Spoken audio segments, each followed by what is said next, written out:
Beautiful people, it's me, Pamela, on my YouTube. Cho, no, what's the T? Siyahlaziya. Guys, let's just unpack on Senzo May. About Ngihlekisile Patricia Mashale on her own channel 80. She's a real mastermind. This is how she was speaking. I'm a real mastermind. Kelly is the deputy. I'm just like, guys, it's in my lap. Hi. To Patricia Mashale in her life, if I thought he would be called mastermind. Goba she's been called a lot of names. Whistleblower, gossip monger, but she's like, I don't know. But I'd say, you know what's crazy about South Africa?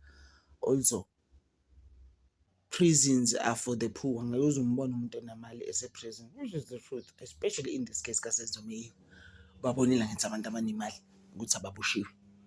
Vele basuke abantu nje in the streets basathe bafakwe ejele kwathiwa nina-ke nizoba ama-guinea pig esu. We are going to use you to show example. Is there anything like this, smart? Guys, amanqampunqampu. And then uKelly was in some podcast ke deputy mastermind. Usewaba i-deputy phela ngithi uPatricia Mashale say an actual mastermind. Hayi usisikazi ke uyakhuluma ke in some podcast ukhuluma ngendaba zokuthi yena very loyal, angikhulumi nje ngomlomo. This is how she was speaking. Angikhulumi nje ngomlomo. Mangithe ngizofika I mean it and I will be there and I'm loyal. But guys, why can't you be loyal to uSenzo Meyiwe? I really don't get it. And you know where I uSenzo Meyiwe unengane naye. You have a child with him. Why ungabi loyal again? Usitshele kahle ukuthi ubani wambulala. But I'm such a loyal person. I am very, very loyal. Okay, guys, there's nothing like that. Nalento yakhe-ke ukuthi yena-ke uyabona-ke she's a spiritual healer-ke. It came out of that podcast where she was just saying ukuthi, you know, when my cousin was sick, ngamtshela umama ukuthi my cousin is going. Hayi bo guys, hey, my cousin is going. Umama wami nje was just like, please wena. Wathi ngamtshela umama ukuthi, you know what, my cousin is actually going. Nini basitshela vele ukuthi my cousin is gone. I-podcaster was even asking her ukuthi, so was your cousin sick vele? What? Yeah, my cousin was sick. And I just knew ukuthi uyahamba anyways. Uyakhuluma-ke again nangalento yaJubJub ukuthi she was in a relationship no Jubjub for a long time. Ngoba i-podcaster was asking her ukuthi ungahlala kanjani e-relationship e-toxic kanjena for so many years. Athi hayi phela ngangingaboni, it's like you don't know what you're doing. Nephepha edlulayo ucabanga ukuthi you need attention from it. Hey, yabo uKelly yakhuluma ngomlomo wakhe. Guys, oh, I was just like, wow, wathi nje, you know, ngahlala nje kuleya relationship and ifana negama lomntana. Umntana uma ngena uChristian, ubaba wakho amnika lelo gama. Mina endlini uKhwezi, Morning Star. That's how I call him. That's the name I gave him. Angimbizi nje ngalo uChristian. How guys, we didn't know this? I was just like, wow, mina phela ngitshela ukuthi uChristian nje full time. What a beautiful name we didn't know about indaba kaKhwezi thina. Morning Star. Hayi uKelly ayikhulumela nje ngomlomo wakhe futhi akanandaba ukuthi abantu bacabangani, like how he said, like how she said on radio Ukhozi FM wathi nje mina abantu mebembuza ukuthi how so now uyayilalela yini icase kaSenzo Meyiwe, wathi no, I don't listen to it. Not anymore anyways. I don't even know what's going on because nje abantu bakhulumpela umbhedo wabo basho lona noma yini abayithandayo ngami like they know me. State has no intention of calling Kelly Khumalo, understand, and we've been waiting and waiting. Although she said it and Kelly Khumalo ukuthi before ukuthi yena uyafuna ukuza kuleso stand, but ayikho into akayenze. Wayengafika afike kodwa athi sengifikile ngoba nje ubalo will never call Kelly, guys. We have so many reasons why he will never call Kelly. Sizobala phela uyena state because asinayo omunye umuntu esomsebenzisa. uGininda can't be calling people. In fact uGininda yena utshela ubalo uthi hayi ungambiza ubani uzosifaka enkingeni. Ungambiza umthoko actually ungabisababiza bonke benozandi. We are actually done after me.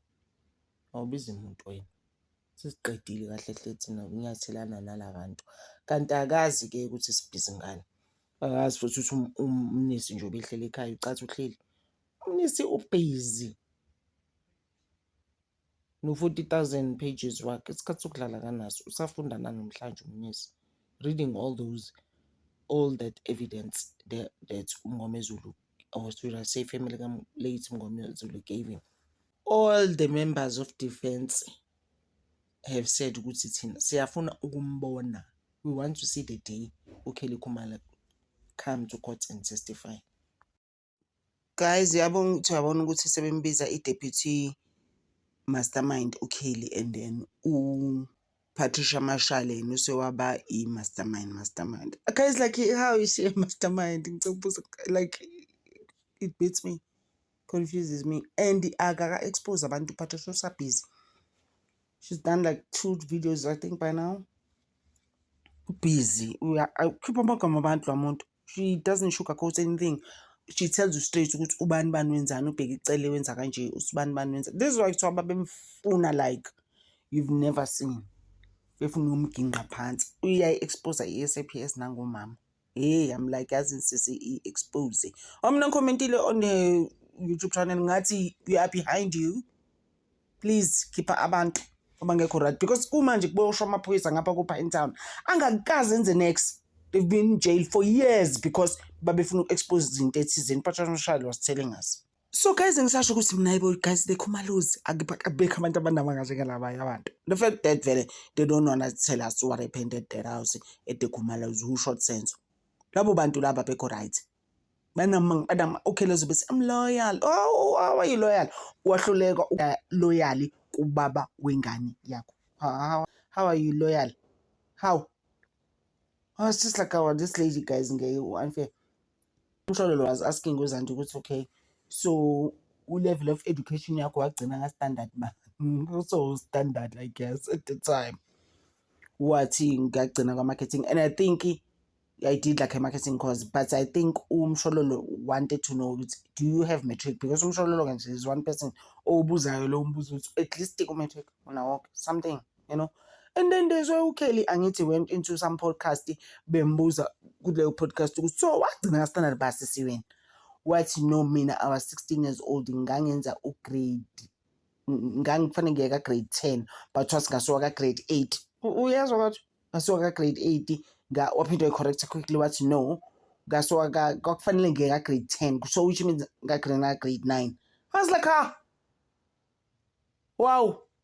Go back, she's like, Mina. I wasn't gonna be sitting in class, and stepmother Sammy didn't care really at the time. Good thing standard banning go back and okay, great banning. I mean, at the time. So, I got at the end of the day, what I was not going to do is to just sit, gibugela na bantu bekula ku TV, and then I feel like, I could have sang that song better than you. So I left school because of that. It was a wow for me. Remember ngishilo ukuthi la manqampu ukuthi so that we can understand people, because we are just like safika nini la abantu abanjani la. Guys, uMngomezulu wagcina nje ngokuthi uKelly bonke uLongwe kanye noChiko must be subpoenaed to court those people. Bonke abantu babemshiniwe ababesendlini kufanele beze, otherwise asinalutho la. We have nothing unless those people come to court. Sikasele sinabantu abaprotectwayo ungazuthi baprotectwa, but on the side she's a deputy now. She's actually a deputy mastermind now, not an actual mastermind. Mastermind sekwaba Patricia Marshall wayese efosora sombona wena. Uyayibona leyo nto leyo. Okay nje, besides late advocate Thulani Mngomezulu ukuthi he said that they must be subpoenaed, and wayeba sebabalile namagama washo ukuthi bona ayena abafunayo ubani. Wayefuna uLongwe, efuna uKelly Khumalo, efuna noChiko. Afuthi nje ozandi akazazi ababali, because he just feels ukuthi uMngomezulu uzandi did come and lie. Like, it's like, how is she gonna help us, this girl? Wayihlanya la ingene courts. Oh, you guys, ukhomba accused laba bo 5. That lady, guys, uzandile Khumalo kumede. You guys, you don't know what you've done to my family. What's your court, sister, please? We cannot. Your performance is actually a bit much. Please come down. Sit down. That's not allowed, guys, in court. Amanga Aloasisi. Oh my word. Like, she has changed statements so many times. About your leader, Emangin. Actually, we don't even need it. It's Funukeli. ngoba sesiwazwile yena amangaka ayikho into azosiza ngayo. Akuqede lapho futhi some days on social media she'll be like, oh, my sister has a good heart, my sister will I know her heart, she'll never do anything. Guys, those are not the things we want. Iy'nhliziyo zabantu thina sifuna ukwazi ukuthi ubani owabulala uSenzo Meyiwa. Ngibeka lapho kwamanje guys, ngifuna ukuzama ukuphusha ama-video ngathi amaningana before the 14th of April, because the stuff is coming out. We're learning other things now about people. We just like, that is why sa end up kanjena in that house with your lies. This whole family, the Khumalos, bana manga.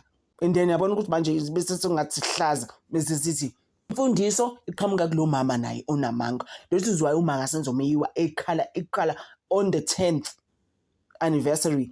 She was crying into Zuma when she went there. They had like a fun day there for Senzo Meyiwa and all of that. She said there, Mama, when are you going to tell us the truth? Because this mama knows exactly what happened there. Mama Jando, what's uyazala now? Uzongenza kanje obungenza. What kind of a mom are you? So, sigcina lapho namhlanje guys. Sifuna ukuqhubeka futhi kusasa. Ngifuna ukuzama ukuwampintshanisa lama video as fast. Thank you so much guys. Ngithanda over.